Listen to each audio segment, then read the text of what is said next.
One of the difficulties of writing your memoirs is that they don't run smooth like a novel or play from one act to the next. I've described how I met Rosanna James and Otto, but beyond a paragraph in the Times announcing her divorce from Captain James towards the end of the year, I didn't hear of her again for months. As for Bismarck, it was a few years before I ran into him again, and then it was too soon. So, in the first place, I must skip over a few months to my second meeting with Rosanna, which was brought about because I have a long memory and a great zeal in paying off old scores. She had put herself on the debit side of Flash's ledger, and when the chance came to pay her out, I seized on it. It was the following summer, while I was still in London, officially waiting for Uncle Bindley at the Horse Guards to find me an appointment, and in fact just lounging about the town and leading the gay life. It wasn't quite so gay as it had been, for while I was still something of an idol in military circles, my gloss was beginning to wear a bit thin with the public.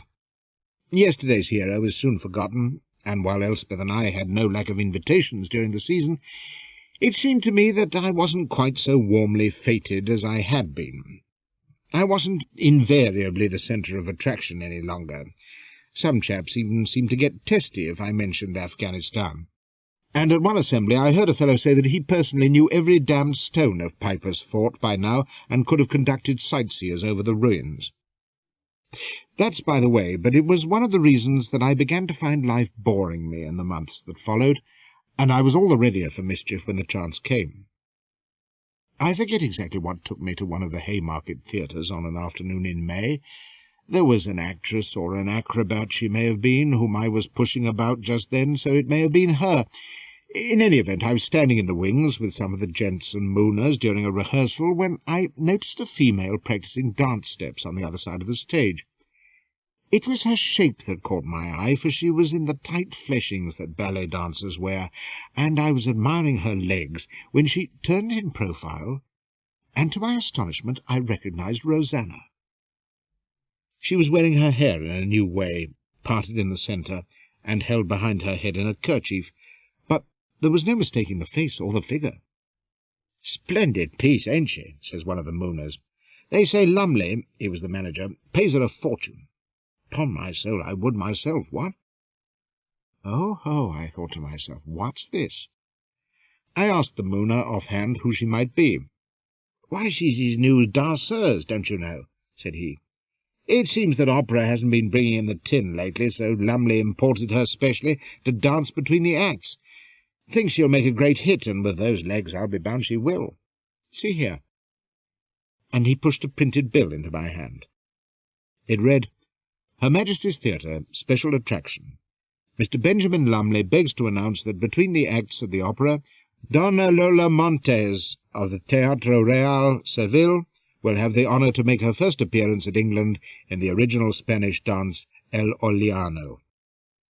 "Ain't she a delight, though?" says the mooner. "Gad, look at her bouncing when she struts." "That's Donna Lola Montez, is it?" says I. "When does she perform, do you know?" "Opens next week," says he. "There'll be a crowd and a half, shouldn't wonder. Oh, lovely Lola." Well, I'd never heard of Lola Montez, but I saw there was something here that needed going into. I made a few discreet inquiries, and it seemed that half the town was talking about her already, for Lumley was making a great to-do about his beautiful new attraction. The critics were slavering in advance about the Belle Andalusian, and predicting a tremendous success, but nobody had any notion that she wasn't a genuine Spanish artiste at all. But I was in no doubt about her. I'd been close enough to Rosanna James to be sure. At first I was just amused, but then it occurred to me that here was a heaven-sent opportunity to have my own back on her. If she was exposed, denounced for what she really was, that would put paid to her making a hit. It would also teach her not to throw piss-pots at me. But how to do it best? I pondered, and in 5 minutes I had it pat. I remembered from the conversations we had had during our passionate week her mention of Lord Ranelagh, who was one of the leading boys about town just then. She was forever chattering about her admirers, and he was one she'd turned down, snubbed him dead, in fact. I knew him only to see, for he was a very top-flight Corinthian, and didn't take much heed even of heroes if they weren't out of the top drawer, and I wasn't. But all I'd heard suggested that he was a first-class swine, and just the man for me. I hunted him out at his club, slid inside when the porter wasn't looking, and found him in the smoke-room. He was lying on a couch, puffing a cigar, with his hat over his brows. I spoke right out. "Lord Ranelagh," says I, "how are you? I'm Flashman." He cocked an eye lazily under the brim of his hat, damned haughty. "I'm certain I haven't had the honour," says he. "Good day to you." "No, you remember me," says I. "Harry Flashman, you know." He pushed his hat right back, and looked at me as if I was a toad. "Oh," says he with a sneer, "the Afghan warrior. Well, what is it?" "I took the liberty of calling on your lordship," says I, "because I chanced to come across a mutual acquaintance." "I cannot conceive that we have any," drawls he, "unless you happen to be related to one of my grooms." I laughed merrily at this, although I felt like kicking his noble backside for him, but I needed him, you see, so I had to toad-eat him. "Not bad, says I, "but this happens to be a lady. I'm sure she'd be of interest to you." "Are you a pimp, by any chance? If so—" "No, my lord, I'm not," says I, "but I thought you might be diverted to hear of Mrs. James, Mrs. Elizabeth Rosanna James." He frowned, and blew ash off his ridiculous beard, which covered half his shirt-front. "What of her, and what the devil has she to do with you?" "Why, nothing, my lord," says I, "but she happens to be taking the stage at Her Majesty's next week, masquerading as a famous Spanish dancer. Donna Lola Montez, she calls herself, and pretends to be from Seville. An impudent imposture." He digested this while I watched his nasty mind working. "How do you know this?" says he. "I've seen her at rehearsal," says I, "and there's no doubt about it. She's Rosanna James."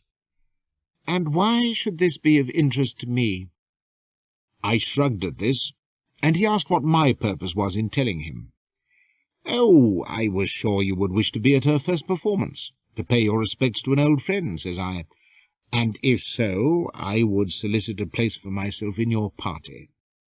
I entertain the same affection for her that I'm sure your lordship does." He considered me.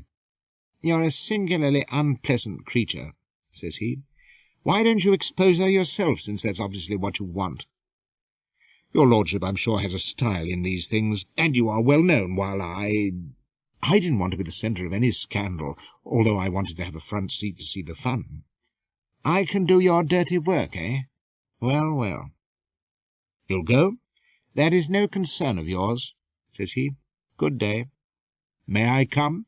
"My dear sir, I cannot prevent you going where you choose, but I forbid you absolutely to address me in public." And he turned over on his side, away from me. But I was satisfied. No doubt he would go, and denounce Donna Lola. He had his own score to pay off, and was just the sort of mean hound who would do it, too. Sure enough, when the fashionable crowd was arriving at Her Majesty's the following Monday, up rolls Lord Ranelagh with a party of bloods in 2 coaches. I was on hand and tailed on to them at the door. He noticed me, but didn't say anything, and I was allowed to follow into the omnibus box which he had engaged directly beside the stage. 1 or 2 of his friends gave me haughty stares, and I took my seat very meek at the back of the box, while his lordship showed off at the front, and his friends and he talked and laughed loudly to show what first-rate bucks they were. It was a splendid house, quite out of proportion to the opera, which was the Barber of Seville. In fact, I was astonished at the gathering. There was the Queen Dowager in the royal box with a couple of foreign princelings, old Wellington, wrinkled and lynx-eyed, with his duchess, Brougham, the minister, the Baroness de Rothschild, Count Esterhazy, the Belgian ambassador, and many others. All the most eminent elderly lechers of the day, in fact, and I hadn't a doubt that it wasn't the music they had come for. Lola Montez was the attraction of the night, and the talk through the pit was of nothing else. Rumour had it that in certain select gatherings for the highest grandees in Spain she had been known to dance nude. It was also being said that she had once been the leading light of a Turkish harem. Oh, they were in a fine state of excitement by the time the curtain went up. My own idea of theatrical entertainment, I admit, is the music hall. Strapping wenches and low comedians are my line, and your fine drama and music bore me to death. So I found the Barber of Seville a complete fag, fat Italians screeching, and not a word to be understood. I read the programme for a bit, and found more entertainment in the advertisements than there was on the stage. Mrs. Rodd's anatomical ladies' stays, which ensure the wearer a figure of astonishing symmetry. I remember thinking that the leading lady and the barber could have profited by Mrs. Rodd's acquaintance. Also spoken of were Jackson's patent enema machines, as patronised by the nobility when travelling.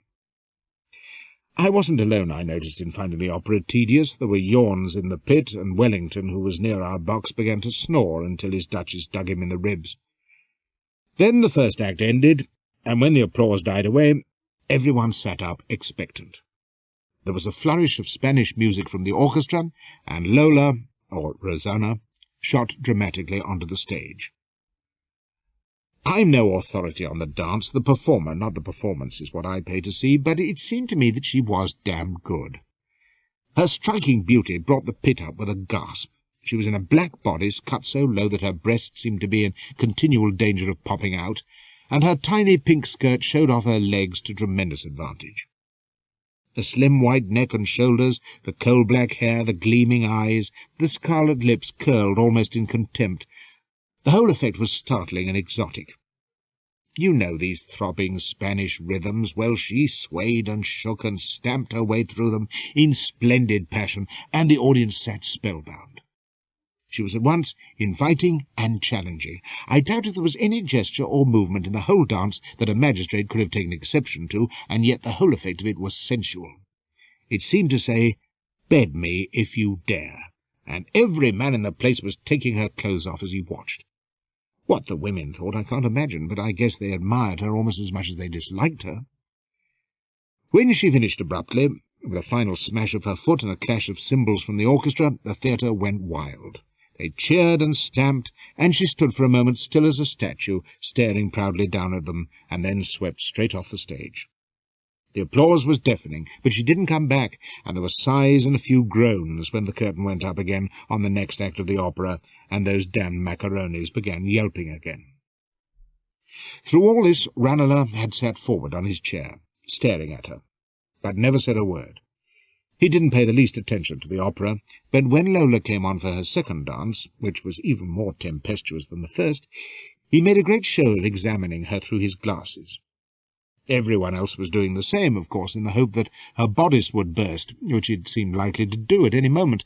But when the applause broke out wilder than ever, he kept his glasses glued to his eyes, and when she had gone, he was seen to be frowning in a very puzzled way. This was all leading up to the denouement, of course, and when she bounced on, snapping her fan for the third time, I heard him mutter to his nearest neighbour, "You chaps keep your eyes on me. I'll give the word, mind, and then we'll see some fun." She swelled through the dance, showing splendid amounts of her thighs and gliding about sinuously while peeping over her fan, and at the finish there was a perfect torrent of clapping and shouting, with bouquets plopping down onto the stage and chaps standing up and clapping wildly. She smiled now for the first time, bowing and blowing kisses before the curtain, and then suddenly from our box there was a great hissing in unison, at which the applause faltered and died away. She turned to stare furiously in our direction, and as the hissing rose louder than ever, there were angry shouts and cries from the rest of the theatre.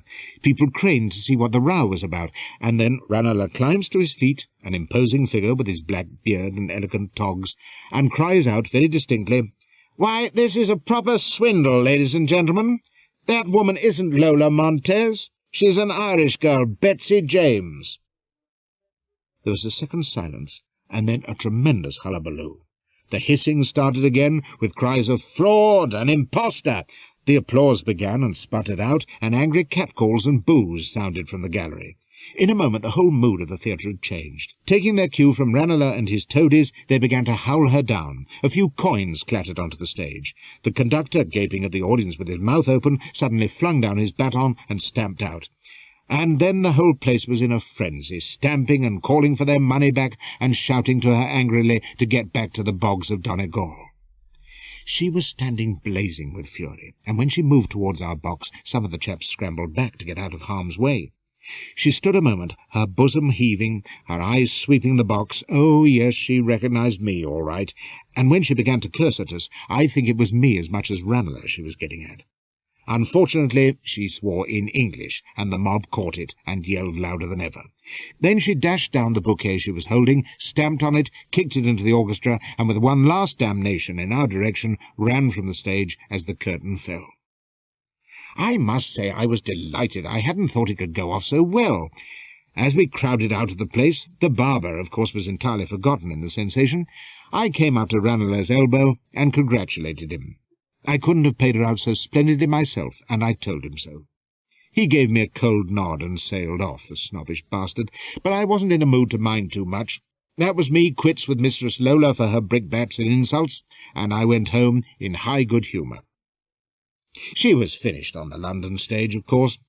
Lumley dismissed her, and although one or two attempts were made to present her at other theatres, their damage was done. All sorts of people now seem to remember her as Mrs. James, and although she wrote a letter of denial to the press, no one believed it. A few weeks later she had disappeared, and that, thought I, was the end of Lola Montez, as far as I was concerned, and a good riddance.